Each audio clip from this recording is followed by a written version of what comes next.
भारत मंडपम की खूबसूरती इस मौसम में देखते ही बनती है।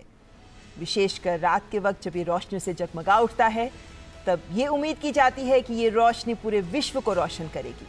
और ऐसे में आज जब मौसम भी बेहद सुहावना है, ये दिखाता है कि दिल्ली मौसम के साथ भी तैयार है अपने गणमान्य अतिथिगण का स्वागत करने के लिए।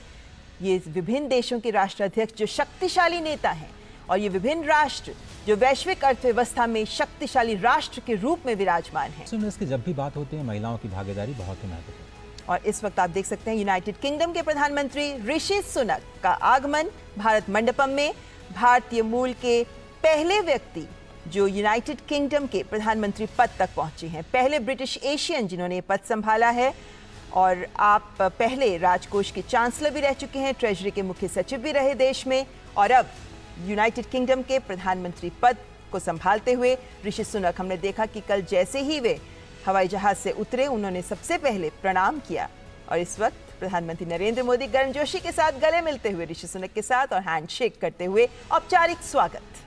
G20 का समर्थन और सबकी निगाहें होंगी भारत यूके FTA वार्ता पर, जो कि बहुत ही फाइनल स्टेज में है और दोनों नेता इसको अंतिम रूप दे सकते हैं। पूरी दुनिया की निगाहें इस पर होंगी कि भारत यूके FTA को लेकर के दोनों देश कैसे आगे बढ़ते हैं। और G20 के सभी मुद्दों पर समर्थन करते हुए ऋषि सुनक स्पष्ट तौर पर, खुले तौर पर, औपचारिक तौर पर भारत का समर्थन और प्रधानमंत्री नरेंद्र मोदी की लीडरशिप की तारीफ कर चुके हैं।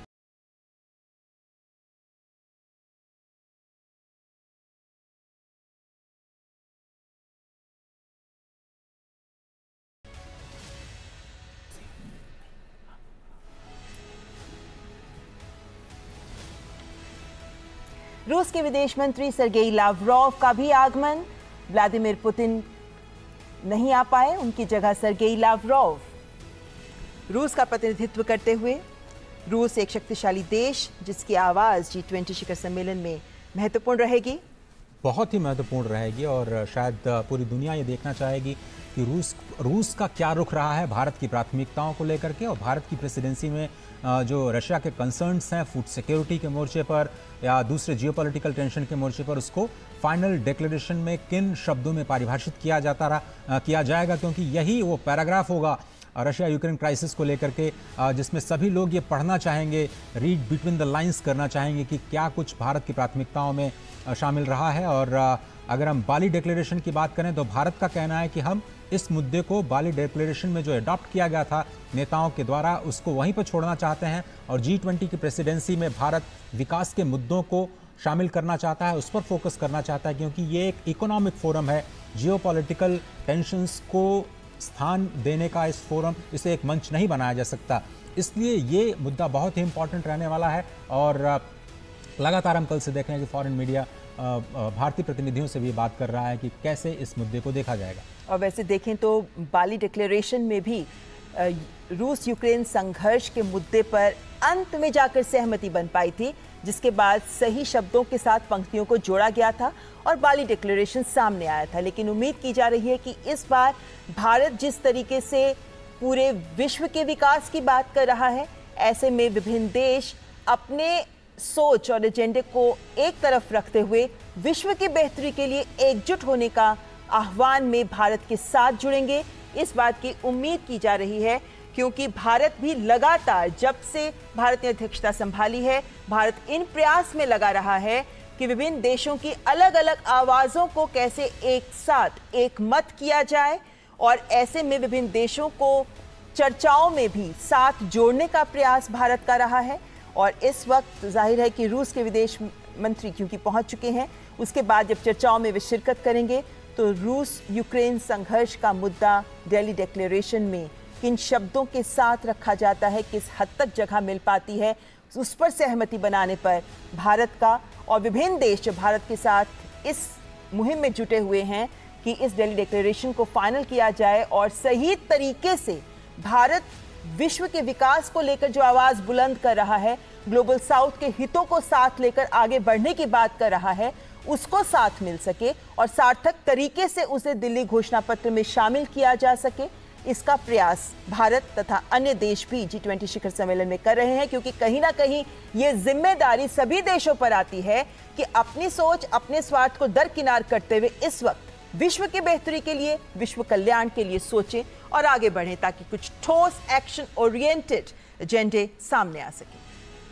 तो भारत नहीं चाहता कि G20 को मंच बनाया जाए इस तरह की भू राजनीतिक जो टिप्पणियां हैं उसको लेकर के।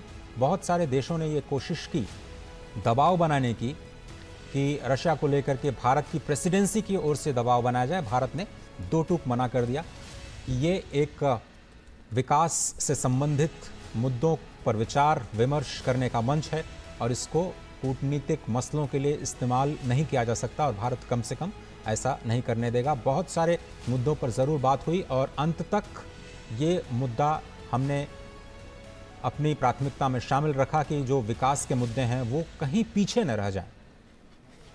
और इस वक्त ट्रॉयका देशों के राष्ट्राध्यक्ष, जिनमें इंडोनेशिया के राष्ट्रपति जोको विदोदो का भारत मंडपम में आगमन, इंडोनेशिया जो पहले अध्यक्ष रहा है ट्रॉयका, यानी वे 3 देश ट्रॉयका में शामिल होते हैं जिससे अध्यक्षता भारत ने ली और जिसे भारत अध्यक्षता देगा, यानी ब्राजील। और इस वक्त इंडोनेशिया के राष्ट्रपति जोको विदोदो का आगमन हो चुका है। आसियान समिट के दौरान प्रधानमंत्री नरेंद्र मोदी ने इंडोनेशिया की अध्यक्षता का पूरा समर्थन किया और G20 के लिए समर्थन की बात की।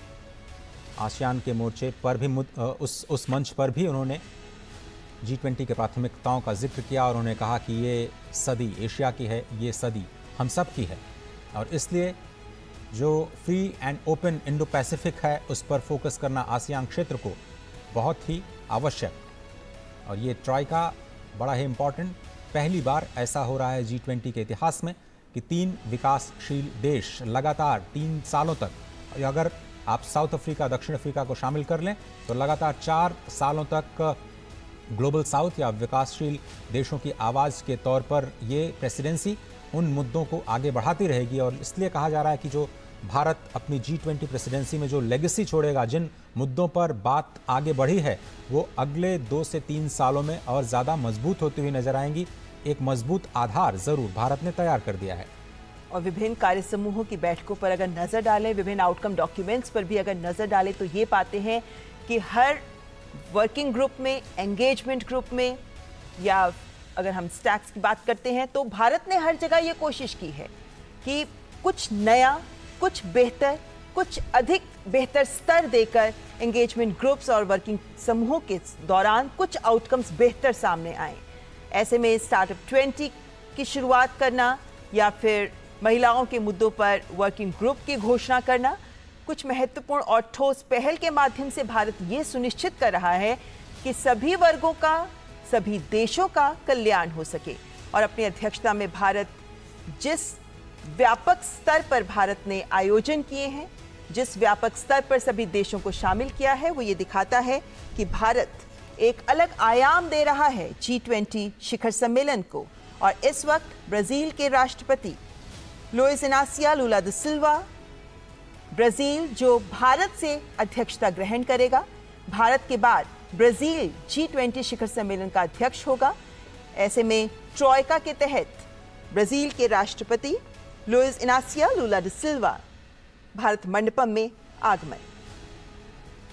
ब्रिक्स के साझे सदस्य के तौर पर भारत और ब्राज़ील लगातार प्रतिनिधित्व करते रहे हैं एशिया का और विकासशील देशों का। ब्रिक्स के मंच के ज़रिए ही दोनों देशों को एक सशक्त आवाज़ भी समझा जाता है विकासशील देशों की, और इसलिए कहा जा रहा है कि ये जो ट्रॉयका है बहुत ही इंपॉर्टेंट है।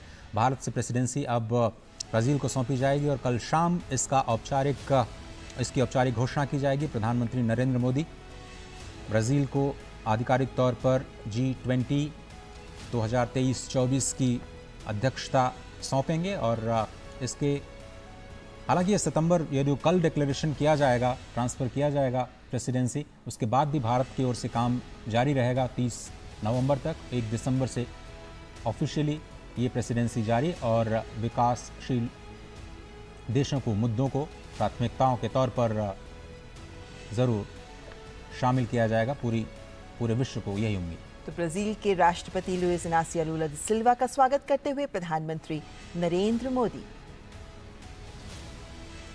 G20 शिखर सम्मेलन, जिससे कुछ ही पलों बाद पहले सत्र का औपचारिक आरंभ होगा और उस पहले सत्र में वन अर्थ विषय है। और ऐसे में उम्मीद की जा रही है कि जिस एकात्मवाद की सोच के साथ भारत आगे बढ़ रहा है, जिस बंधुत्व की भावना को भारत आगे बढ़ा रहा है, वो भावना इन चर्चाओं के तहत निकलने वाले आउटकम में भी परिलक्षित होगी। इस बात का अंदाजा, इस बात की उम्मीद लगातार की जा रही है। और ऐसे में विभिन्न राष्ट्राध्यक्षों का भारत मंडपम में आगमन और उसके बाद पहले सत्र में उनका शामिल होना ये उम्मीद जताता है कि कुछ सार्थक चर्चा, सार्थक विमर्श निकलकर सामने आएगा। हम जानते हैं कि शेरपा ट्रैक पहले ही विभिन्न बिंदुओं पर, विभिन्न मंचों पर, विभिन्न एंगेजमेंट ग्रुप्स और वर्किंग ग्रुप्स के सजेशंस, रिकमेंडेशंस को साथ लेकर डॉक्यूमेंट्स तैयार कर चुका है, जिस पर मुहर लगाएंगे विभिन्न राष्ट्राध्यक्ष।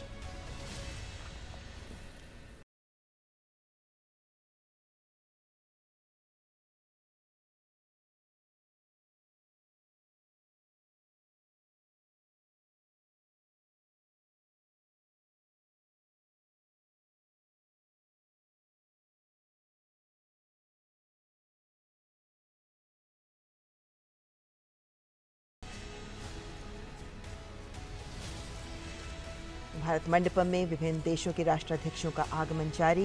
प्रधानमंत्री नरेंद्र मोदी कर रहे हैं औपचारिक स्वागत और इस औपचारिक स्वागत के बाद फोटो ऑप के बाद शुरुआत होगी पहले सत्र की। और चीन के प्रधानमंत्री ली चियांग का स्वागत करते हुए प्रधानमंत्री नरेंद्र मोदी। चीन जो G20 शिखर सम्मेलन के विभिन्न मंचों पर, विभिन्न चर्चाओं में कुछ मुद्दों पर सवाल उठाता रहा है, लेकिन उम्मीद की जा रही है कि जो आउटकम डॉक्यूमेंट आएगा उसमें एकमत सहमति मिल पाएगी। भारत के वित्त मंत्री के साथ चीन के जो समकक्ष हैं वित्त मंत्री, उनकी मुलाकात गांधीनगर में हुई थी और उसके बाद ये उम्मीदें अब उठने लगी हैं कि चीन बहुत सारे मुद्दों पर शायद भारत का समर्थन कर सकता है, भारत की प्रेसिडेंसी का समर्थन कर सकता है। देखना होगा कि विकास के मुद्दों पर किस तरह से, फूड सिक्योरिटी के मुद्दे पर, डेट रेजोल्यूशन के मुद्दे पर चीन का क्या रुख रहता है।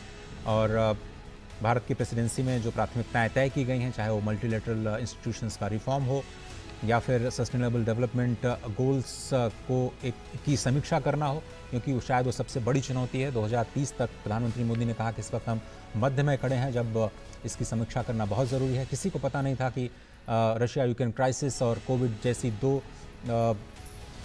दो संकटों से पूरी दुनिया का सामना होगा और उसका असर SDGs के जो लक्ष्य हैं उन पर स्पष्ट तौर पर दिखाई देगा। ऐसे में अब रिकवरी की तरफ वर्ल्ड का पूरे विश्व का फोकस जो है वो अब जाता हुआ, और इस रिकवरी को कैसे और ज़्यादा स्ट्रांग बनाया जाए, कैसे इंक्लूसिव बनाया जाए, उस पर लगातार भारत की प्रेसिडेंसी ने काम किया है। और उसका नतीजा आज और कल की लीडरशिप समिट के दौरान पूरी दुनिया को दिखाई देगा।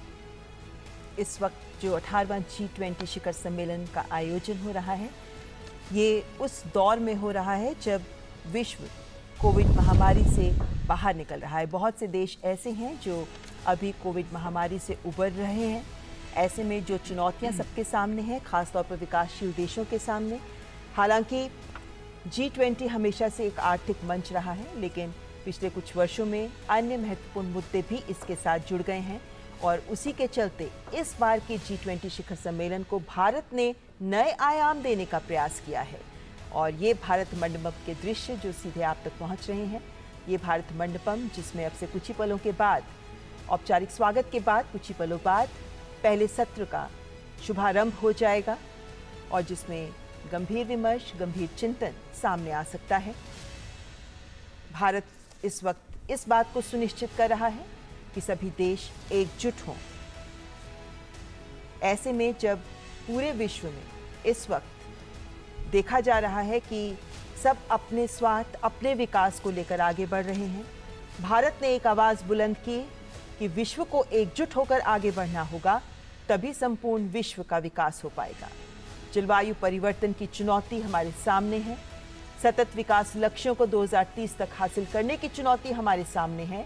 ऐसे में कोई भी देश अकेला इन लक्ष्यों को प्राप्त नहीं कर सकता। ऐसे में सभी को एक मत होकर एक पृथ्वी के लिए कार्य करना जरूरी है। क्योंकि सभी देश एक दूसरे से इंटरकनेक्टेड हैं, जुड़े हुए हैं, इसीलिए सभी देशों को एकजुट होकर, सबको एक साथ मिलकर एक कुटुंब की तरह निर्णय लेने होंगे और ठोस कार्य को आगे लेकर, लक्ष्यों को लेकर आगे बढ़ना होगा। तभी हम साझा भविष्य, एक भविष्य हासिल कर पाएंगे। जो चुनौतियां हमारे सामने हैं, चाहे उसमें हम विश्व शांति की बात करें, विश्व की समृद्धि की बात करें, विश्व कल्याण की बात करें और उन देशों की बात करें जिन्हें अभी तक विश्व नजरअंदाज करता आया है, उन सबको अगर आगे लेकर जाना है, विश्व को वाकई विकास करना है, तो भारत ने इसे परिभाषित किया है कि सबको सामूहिक जिम्मेदारी लेते हुए मिलकर आगे बढ़ना।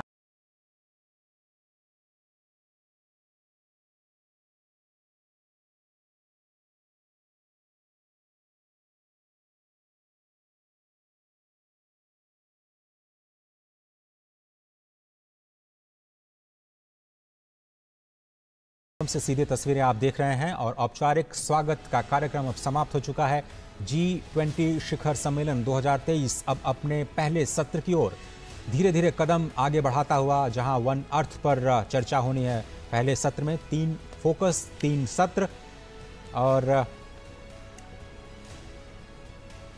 फिलहाल जो देशों के राष्ट्राध्यक्षों का आगमन का इंतजार इस वक्त हो रहा है और भारत मंडपम में पहले सत्र के औपचारिक आरंभ से पहले प्रधानमंत्री नरेंद्र मोदी के द्वारा विभिन्न राष्ट्राध्यक्षों